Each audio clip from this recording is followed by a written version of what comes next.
নমস্কার বন্ধুরা, কাহিনী এআই এর আরও একটি গল্পে আপনাদের স্বাগত জানাই। এখানে প্রযুক্তি ও কল্পনা মিলে গড়ে উঠেছে এক গল্পের জগৎ। আজ শোনাব নিশ্চিন্দিপুর গ্রামের এক গা ছমছমে কাহিনী। শুরুটা হয়েছিল আষাঢ় মাসের এক ভয়ঙ্কর অমাবস্যার রাতে। নিশ্চিন্দিপুর গ্রামটা একেবারে থমথমে হয়েছিল সেদিন। হরিপদ পালের 10 বছরের ছেলে পাঁচু, সে তো দাওয়ায় ঘুমিয়েছিল। গভীর রাত, হঠাৎ একটা চাপা গোঙানির শব্দে ছেলেটার ঘুম ভেঙে গেল। ও উঠে বসল। শব্দটা আসছে রান্নাঘরের দিক থেকে। হাতে একটা লম্ফ নিয়ে সে খুব সাবধানে রান্নাঘরের দিকে এগিয়ে গেল। দরজার ফাঁক দিয়ে উকি মারতেই যা দেখল, এক মেশকালো লম্বা ছায়ামূর্তি তার মা শান্তিপালের বুকের উপর বসে গলা টিপে ধরেছে। মায়ের চোখ দুটো যেন ঠেলে বেরিয়ে আসছে, মুখ দিয়ে গ্যাঁজলা উঠছে। মা ছটফট করছে, কিন্তু কোনো শব্দ একটু আওয়াজ করতে পারছে না। আর ওই মূর্তিটা তার চোখ দুটো এই জ্বলন্ত অঙ্গারের মতো দগদগ করছে। পাঁচু তো ভয়ে একেবারে জমে কাঠ। কি করবে কি বলবে কিছুই বুঝতে পারল না। হাতের লম্ফটা ঠং করে পড়ে গেল, নিভে গেল অন্ধকারে। শুধু কানে এলো তার মায়ের শেষ গোঙানির শব্দটা। সকাল হলো। হরিপদ পাল যখন স্ত্রীর বিভৎস মৃতদেহটা আবিষ্কার করল, সে এক ভয়ঙ্কর দৃশ্য। গলায় স্পষ্ট নীল আঙুলের দাগ, মুখে সে কিসের এক চরম আতঙ্ক। খবর পেয়ে গ্রামের মোড়ল পঞ্চানন চৌধুরী তিনি এলেন। দেখে শুনে বললেন, এ তো পিশাচের কাজ। ব্যাস, গ্রামে যেন আগুনের মতো আতঙ্ক ছড়িয়ে পড়ল। সবাই ভয় কাটা। কিন্তু ঘটনা এখানেই শেষ নয়। ঠিক 8 দিন পর অষ্টমী তিথি ছিল সেদিন।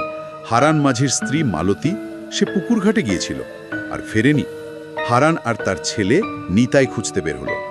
খুঁজতে খুঁজতে গ্রামের পাশের তেঁতুল গাছটার নিচে তারা মালতীর দেহটা খুঁজে পেল।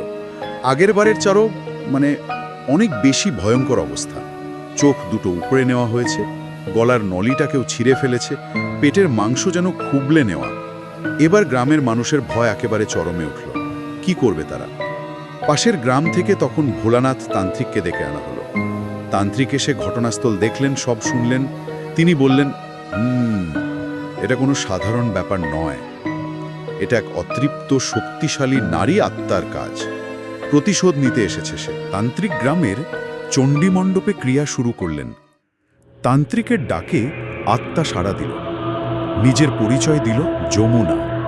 বলল, 80 বছর আগে এই গ্রামেরই কিছু লোক তার সর্বনাশ করে তাকে ওই তেঁতুল তলাতেই পুঁতে দিয়েছিল। সে প্রতিশোধ নিতে ফিরেছে। কিন্তু এই আত্মা ছিল ভীষণ চালাক। কথা বলার ফাঁকেই সে তান্ত্রিককে ফাঁকি দিয়ে মোড়লের নাতি আদিত্য চৌধুরীকে তার নিজের ঘরেই গলা ছেড়ে হত্যা করল। তান্ত্রিক তো একেবারে হতাশ, নিজের ব্যর্থতা স্বীকার করে নিলেন। বললেন, এই আত্মা তার থেকেও অনেক বেশি শক্তিশালী। তিনি চলে গেলেন গ্রাম ছেড়ে। বললেন আরও বড় কোনো সাধকের খোঁজ করতে। গ্রাম জুড়ে তখন শুধু ভয় আর হতাশা। গ্রামেরই এক যুবক কমল, সে ঠিক করল আসল কারণটা খুঁজে বের করবে। সে গেল গ্রামের সবচেয়ে বয়স্ক মানুষ দীনবন্ধু জেঠুর কাছে। জেঠু অনেক কষ্টে কাঁপা কাঁপা গলায় জানালেন সেই 80 বছর আগের ঘটনা।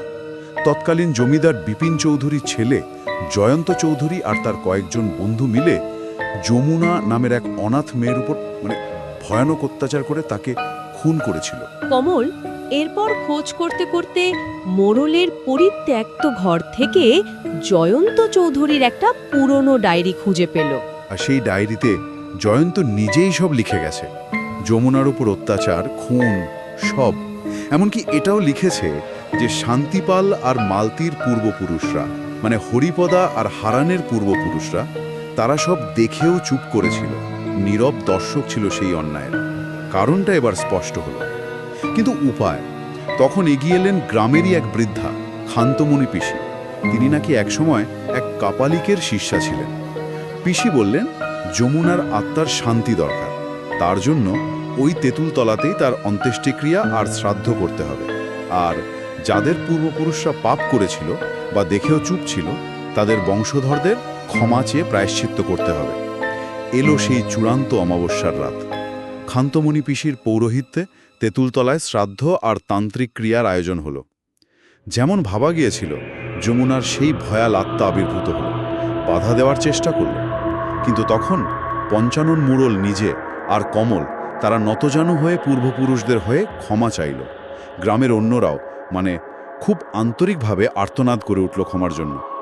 গ্রামের মানুষের এই সম্মিলিত অনুশোচনা দেখে যমুনার সেই ভয়ঙ্কর মূর্তিটা ধীরে ধীরে শান্ত হলো।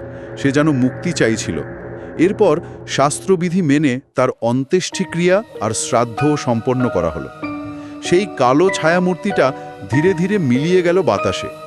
পরের দিন সকালে গ্রামটা যেন অন্যরকম, সব স্বাভাবিক, আগের রাতের ভয়ের লেশমাত্র নেই। পঞ্চানন মোড়ল তার মোড়ল পদ থেকে ইস্তফা দিলেন। কমল গ্রামের চোখে নায়ক হয়ে উঠল। আর খান্তমণি পিসি, তাকে তো সবাই দেবীর মতো সম্মান দিতে শুরু করল।